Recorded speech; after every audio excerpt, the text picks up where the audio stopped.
Okay, we're ready. I like how every single one of my videos starts out looking like a beheading video, and then it's just YouTube.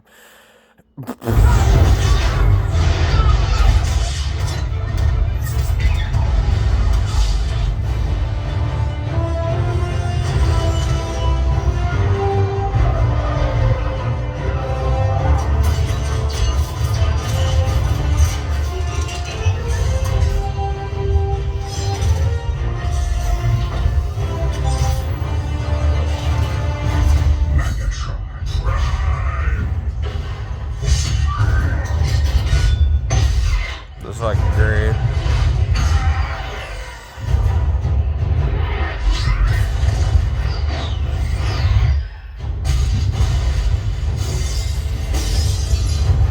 This is good.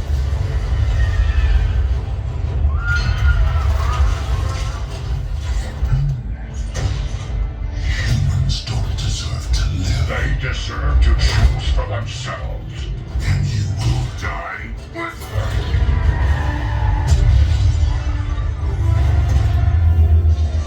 Join them in extinction.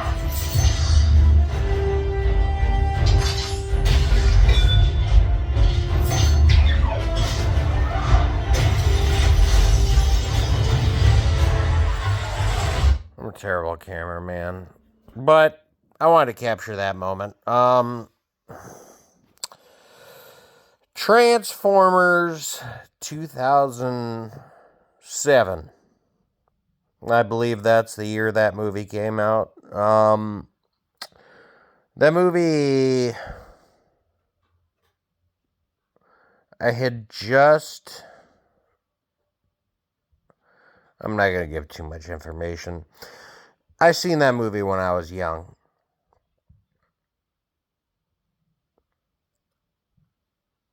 And there's a lot of movies that I've seen when I was young that I hate.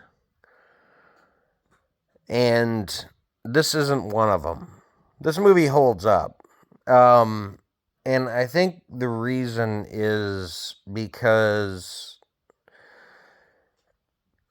it gives me Terminator 2 vibes, I guess. Terminator 2 is like either one or two of my favorite films ever made.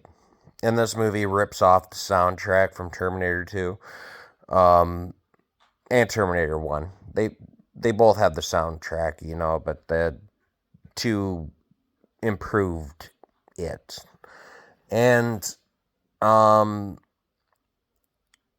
yeah, this fight is cool.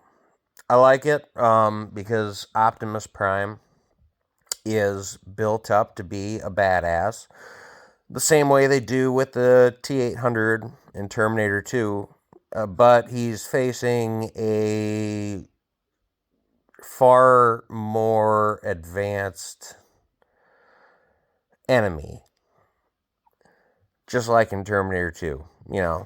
T-800 ain't got shit on the T-1000, yada yada. This movie is a bit different, quite a bit different. It's stupid.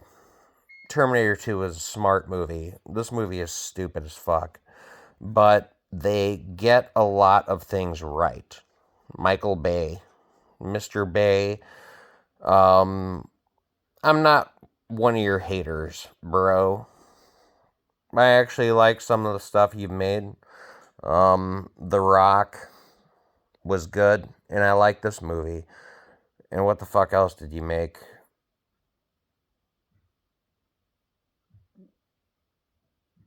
I'm not going to criticize. You have a style, and I respect it. This movie, it has its moments.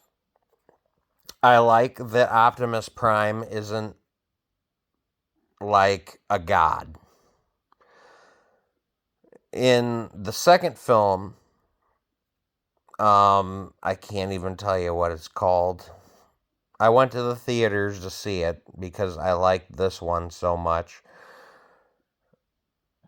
And it was terrible. It was one of the worst movies I've ever seen in my entire life. They tried to, like, there was no continuation, no continuity. Like, Optimus Prime is suddenly, like, throwing Megatron around like he's a bitch. What? That doesn't make any sense. It doesn't. That's not how it. That's not what happens in this movie, the original. Megatron is a fucking beast, and there's a reason for it. Like, he literally won the war on their planet, the fucking robot planet, whatever it's called. I couldn't tell you. I'm not that big of a Transformers nerd, but yeah, there's a reason why Megatron is so feared and respected and badass and scary. And I loved that this movie captured that. Like, Optimus Prime is also a fucking badass, but, you know, there's tiers of badasses. And Optimus Prime doesn't measure up to Megatron in this scenario. He gets thrown around, fucking beat up like a rag doll, basically. He kind of puts up a fight, but you know, it makes perfect sense. And that's the way I like it. Just like Terminator 2. I like a strong hero, but I want an even more badass villain that the hero has to find a way to overcome. And technically, Optimus Prime doesn't find a way to overcome Megatron in this movie. It's the way it ends is retarded. I don't hate this movie. Like, this was a very cool theatrical experience back in 2007. This was the precursor to Iron Man 2008 and The Dark Knight 2008, right? I think they both came out the same year. Or am I wrong? The Incredible Hulk, like, that was the beginning of the Marvel universe. I loved all of those movies. The beginning of the Marvel universe. And then everything went to shit. It went completely retarded after that. And the Avengers 2012 was fun. But that was the last, like, movie I watched in a theater that I actually liked. After that, I was just done. I was like, I've had enough of the explosions and the retardedness and this and that. Never get tired of looking at young Megan Fox. Obviously, she has the right last name. I'll give her that. But yeah, Transformers 2007. Stupid good movie. I give it like 6 out of 10. It has its moments.